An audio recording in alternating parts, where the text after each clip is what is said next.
पूरे देश में इलेक्शन कमीशन स्पेशल ड्राइव चलाए, सत्यापन करे वोटर लिस्ट का, वोटर आईडी का सत्यापन करे और सुनिश्चित करे कि एक भी बेटियों का नाम वोटर लिस्ट में नहीं होना चाहिए। 2016 में तत्कालीन उस गृह राज्य मंत्री किरण रिजिजू जी ने पार्लियामेंट में बताया था कि 2 करोड़ बैठी आ चुके हैं। मेरी जानकारी के अनुसार आज की डेट में भारत में 5 करोड़ पाकिस्तानी, अफगानिस्तानी या बांग्लादेशी रह रहे हैं। ये जो 5 करोड़ बैठी हैं, इनमें बहुत बड़ी संख्या में पैठियों ने फर्जी आधार बनवा लिया है, घूस दे के राशन कार्ड बनवा लिया है, बर्थ सर्टिफिकेट बनवा लिया है, एज सर्टिफिकेट बनवा लिया है। ये पैठियों के बच्चे स्कूल में भी जाके पढ़ाई कर रहे हैं तो वहां से भी उनको सर्टिफिकेट मिल गया है। और ये इन पैठियों को पॉलिटिकल पार्टियों ने मदद किया है और इन पैठियों का नाम वोटर लिस्ट में भी जुड़ गया है। पूरे देश में स्पेशल ड्राइव चला के घर घर जाके वोटर लिस्ट का सत्यापन किया जाए, वोटर आईडी का सत्यापन किया जाए और जिनके पास फर्जी वोटर लिस्ट, फर्जी वोटर आईडी है, जिनका गलत तरीके से वोटर आईडी में नाम जोड़ दिया गया है, उनका नाम केवल काटा ही न जाए बल्कि उनके खिलाफ लीगल एक्शन भी लिया जाए।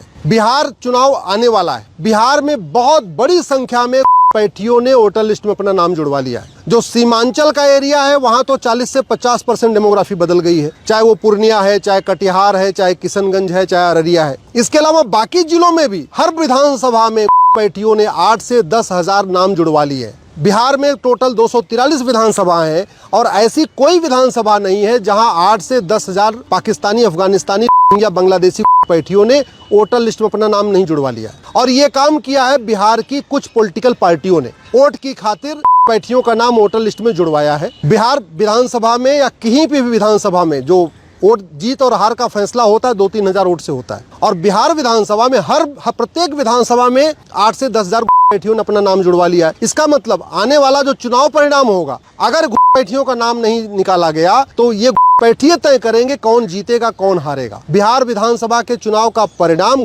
पैठियों के वोट पे डिपेंड करेगा। इसलिए मैंने मांग किया है कि तत्काल बिहार की प्रत्येक विधानसभा में घर घर जाके वोटर आईडी का सत्यापन किया जाए, घर घर जाके वोटर लिस्ट का सत्यापन किया जाए और जो डुप्लीकेट हैं, जो फर्जी हैं, जिन्होंने गलत तरीके से बनवाया है, उनके खिलाफ लीगल एक्शन लिया जाए, उनके खिलाफ FIR दर्ज किया जाए, उनको जेल में डाला जाए। इसके अलावा मैंने ये भी मांग किया है कि प्रत्येक चुनाव के पहले वोटर लिस्ट का सत्यापन इसी तरीके से होना चाहिए, चाहे वो विधानसभा का चुनाव हो, चाहे लोकसभा का चुनाव हो, और ये रेगुलर इंटरवल पे होना चाहिए। बिहार में ये करीब 20 साल के बाद ये हो रहा है, स्पेशल ड्राइव शुरू हो रही है। हमने मांग किया है कि सुप्रीम कोर्ट इलेक्शन कमीशन को निर्देश दे कि ये रेगुलर इंटरवल पे चलते रहना चाहिए, लगातार इंटेंसिव ये जांच होती रहनी चाहिए, लगातार डोर टू डोर सत्यापन करते रहना चाहिए और चुनाव के पहले तो जरूर करना चाहिए। मैं आशा करता हूं कि माननीय सुप्रीम कोर्ट ये सुनिश्चित करेगा कि भारत में एक भी पाकिस्तानी, एक भी अफगानिस्तानी, एक भी या एक भी बांग्लादेशी का नाम वोटर आईडी में न हो। इलेक्शन कमीशन के पास ये पावर है, वो सुनिश्चित कर सकता है। लेकिन आज की डेट में लाखों की संख्या में